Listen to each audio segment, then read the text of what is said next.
module number 11,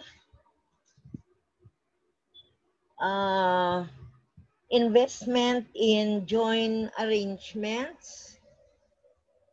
And you can find this in chapter 9 of the book of Dayag. So, chapter 9. Okay? Now we have investment in joint arrangements. First, we have to define a joint arrangement. It's an arrangement of two or more parties who have joint control. Despite the diverse forms and structures, all joint arrangements have two common characteristics. One, the parties are bound by contractual arrangement, and two, the contractual arrangement gives two or more of those parties joint control of the arrangement. So in other words, there is a contractual arrangement and there is a joint control of the arrangement. Now, the first characteristic of contractual arrangement is usually, though not necessarily, evidenced in writing, such as by a formal contract amongst the parties or by the articles or bylaws of the joint arrangement. So it's really favorable on the part of the parties to have a written agreement. Statutory mechanism can also relate enforceable arrangement either on their own or in conjunction with contracts between the parties. When the arrangements are structured through a separate vehicle, the contractual arrangement or some aspects of the contractual arrangement will in some cases be incorporated in the articles, characters, or bylaws of the separate vehicle. The second characteristic requires that all parties must be collectively should have control of the arrangement. So collectively should have control of the arrangement. So take note that these are requirements for what we call a joint arrangement. When the arrangements are structured through a separate vehicle, the contractual arrangement or some aspects will in some cases be incorporated in the articles, characters, or bylaws of the separate vehicle. The second characteristic requires that all parties must collectively control the arrangement.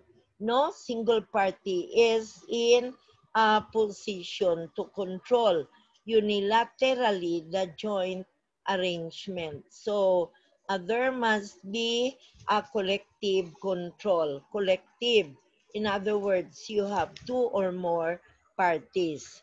Now, a party to joint arrangement is an entity that participants in a joint arrangement, uh, regardless of whether that entity has joint control of the arrangement.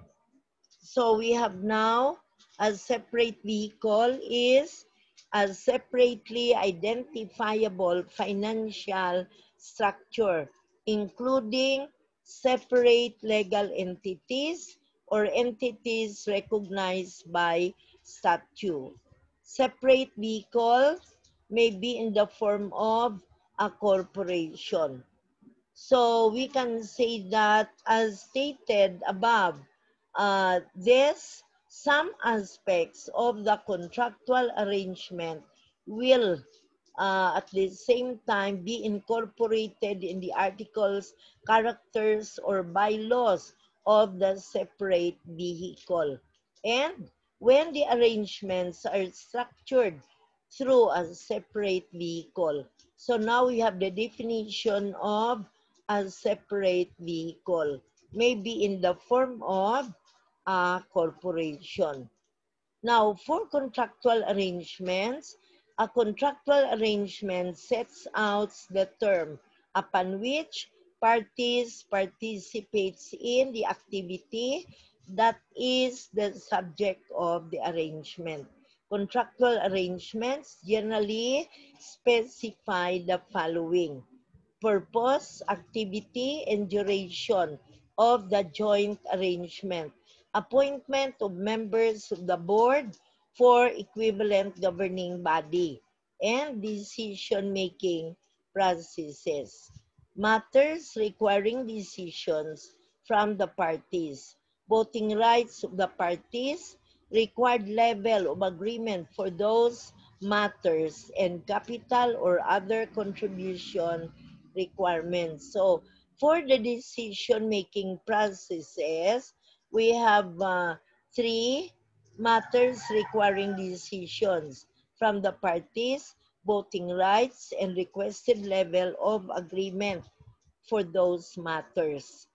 So, still we have the capital or other contribution requirements, sharing of assets, liabilities, revenues, expenses, or profit or loss relating to the joint arrangement. Now, the accounting for joint operation.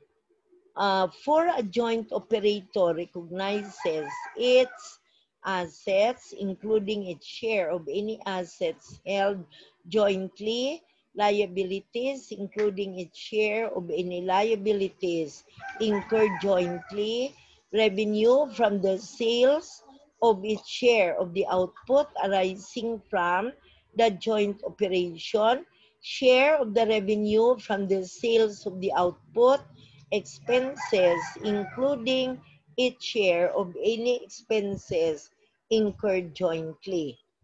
For joint arrangement not structured through a separate vehicle, the contractual arrangement establishes the parties' rights to the assets and obligations for the liabilities and the parties' rights to the corresponding revenues and obligations for the corresponding expenses.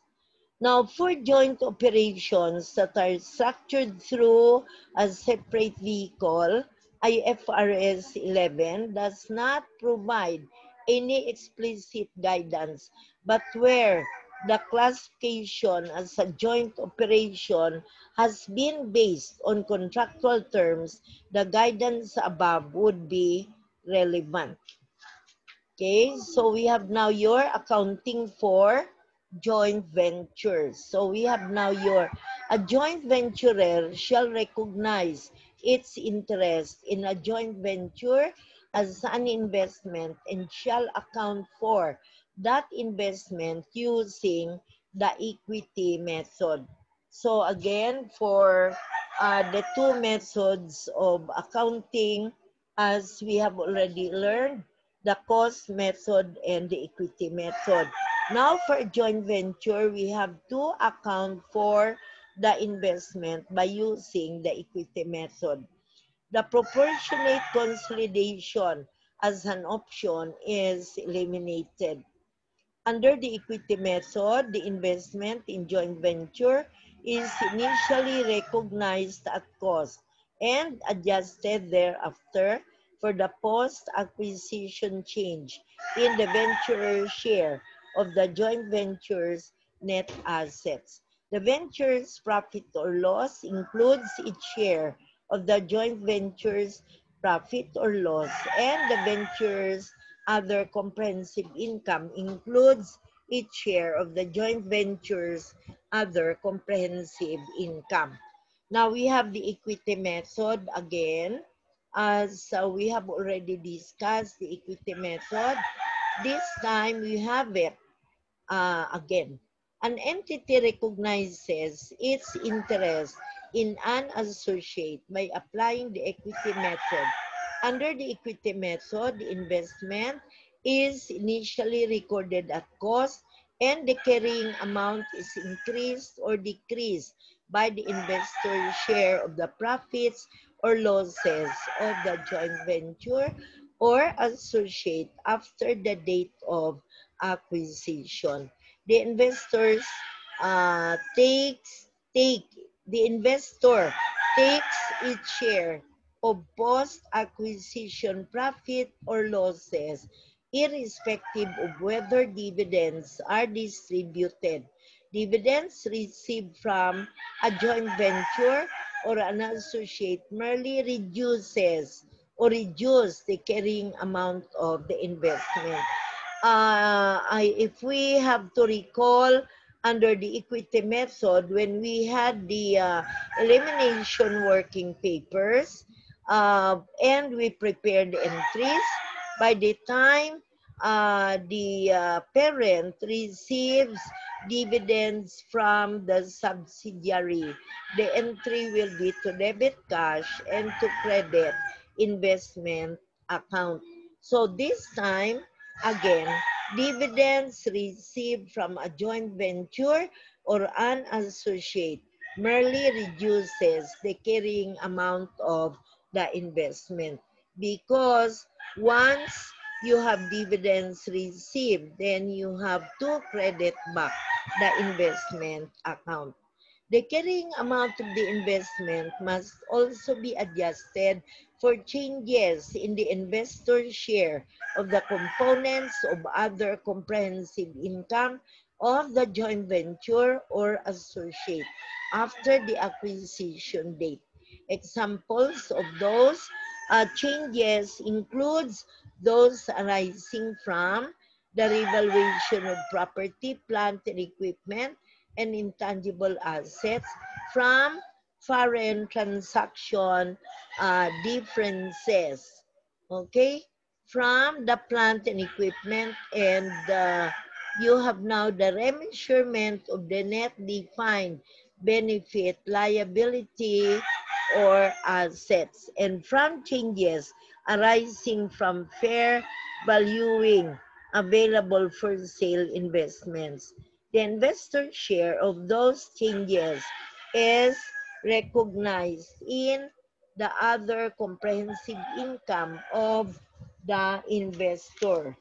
So in the other comprehensive income of the investor. Okay, so we can now say that the investor share of those changes is recognized in the other comprehensive income of the investor and presented separately as a one-line item of share of OCI of a joint venture or associate for items that would never be recycled to profit or loss, and as a one-line item for share of OCI of a joint venture or an associate for items that may be recycled to profit or loss when the specified conditions are met. And under the equity method, the investor recognizes its share of an investee's other net asset changes other than profit or loss or other comprehensive income and dividend received directly in the investor's equity. So we have now the components of carrying amount of investment. Now for the components. In the consolidated financial statements of the investor, the carrying amount of the investment in associate or joint venture is not eliminated but shown as a separate item as investment in joint venture or associate, which may consist of the following components. Cost of investment, then we have to add the share of post-acquisition changes in net assets, post-acquisition retained earnings, post-acquisition other comprehensive income, and other net changes. So you now get the carrying amount of the consolidated financial position. Now we have the transactions with an associate or joint venture. In the case of intercompany intragroup transactions between a parent and its subsidiaries, full elimination of such transactions and their unrealized profit or losses is required. The rationale underlying this full elimination is the group of companies being viewed as a single economic unit cannot possibly generate results by transacting with itself. Now, for the principle of partial elimination.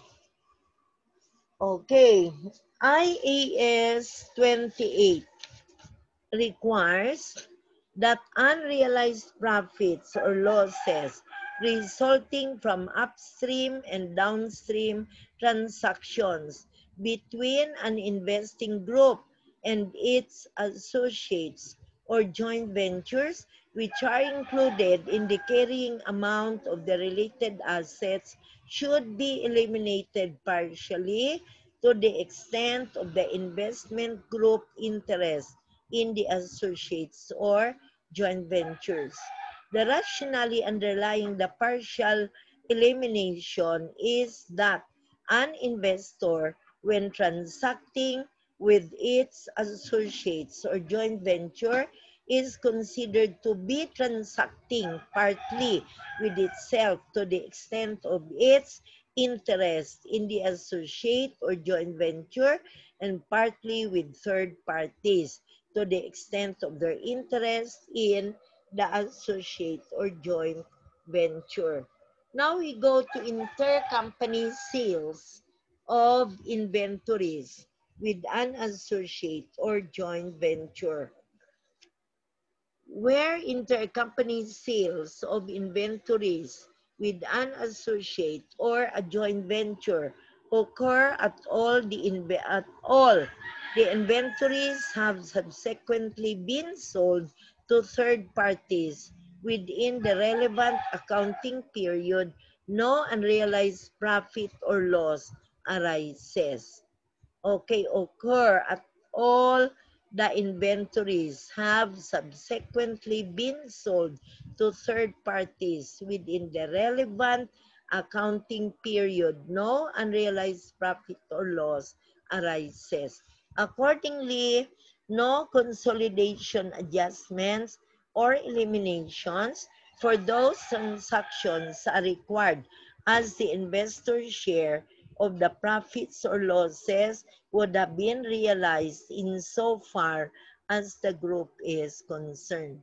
This non-adjustment applies even if the transactions are downstream sales by the investors to its associate or joint venture. In such cases, it is conceptually wrong to eliminate partially the downstream. Okay? So we can see that in such cases, it is conceptually wrong to eliminate partially the downstream sales because such sales have been realized subsequently by the associate or joint venture, and the associates or joint ventures sales are not consolidated in the group accounts. As such, any elimination of the downstream sales to the associate or joint venture will result in an understatement of the group's revenue. If some of the inventories from these intercompany sales with an associate or joint venture are still held by the buyer, unrealized profits or losses arise. Accordingly, consolidation adjustments are required to eliminate the investor's share of these profits or losses.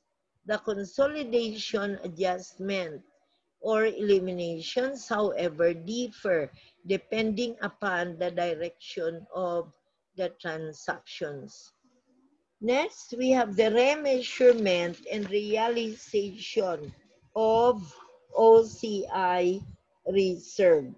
So we have the remeasurement and realization of OCI reserve.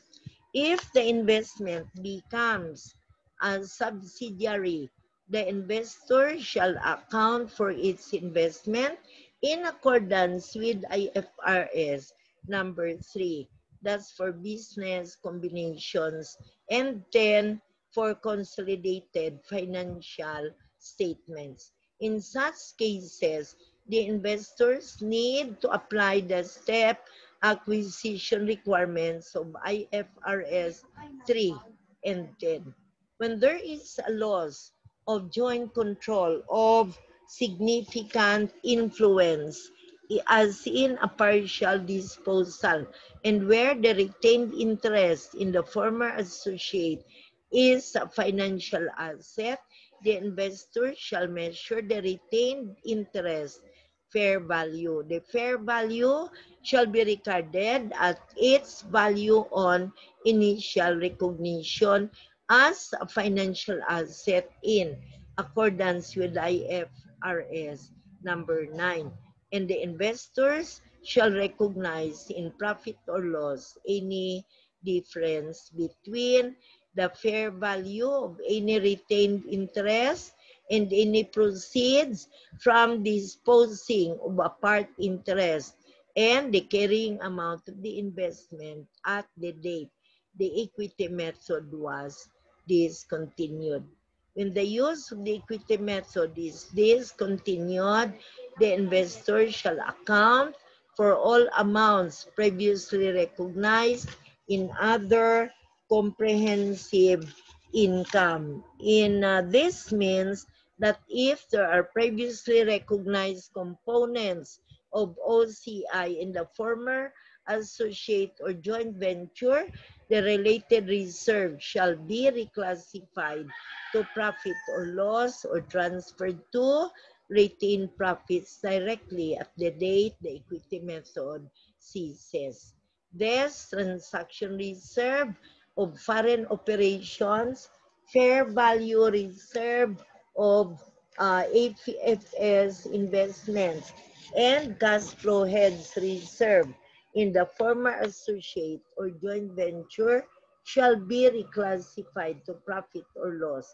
On the other hand, in a realization of revaluation reserve of PPE shall be directly transferred to retained profits in the statement of changes in equity. Similarly, for a financial asset designated at fair value through other comprehensive income with in accordance with IFRS number 9, no reclassification adjustment is allowed for that purpose, and hence the realization is by a direct transfer to retained profits.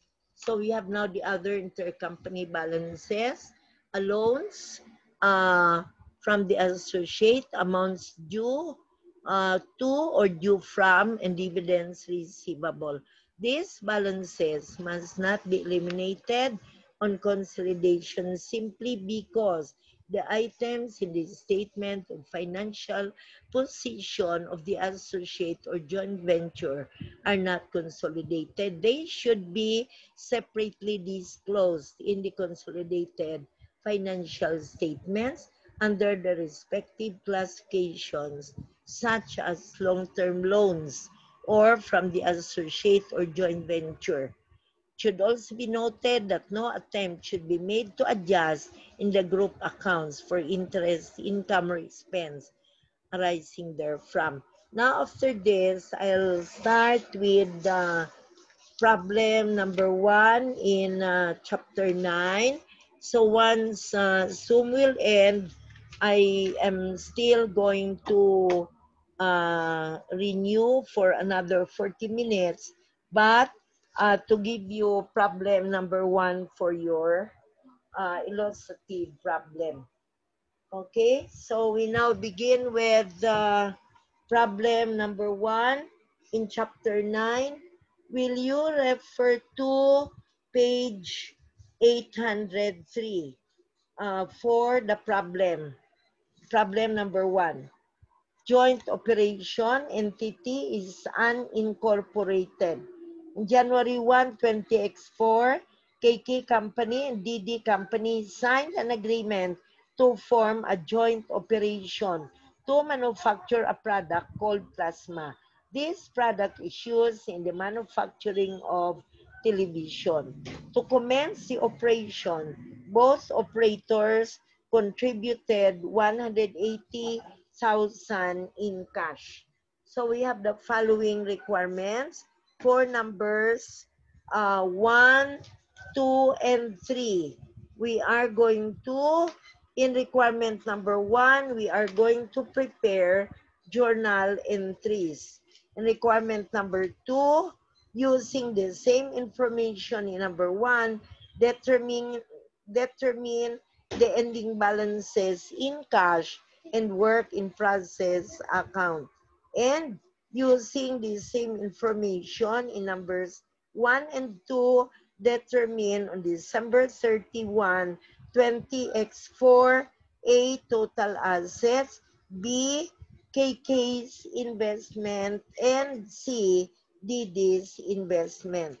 Now let's begin with the requirement number 1 for the journal entries for the contribution of the partners or the parties to the joint operation. So in number 1, prepare journal entries to record the contribution of cash by the operators. So the first entry now is here. We have to, for the contributions of cash by the operators, we now debit to cash for 360,000. 360,000 and credit KK Company. Credit KK Company 180,000 and DD Company for 180,000. So I'll repeat the entry for number 1, letter A.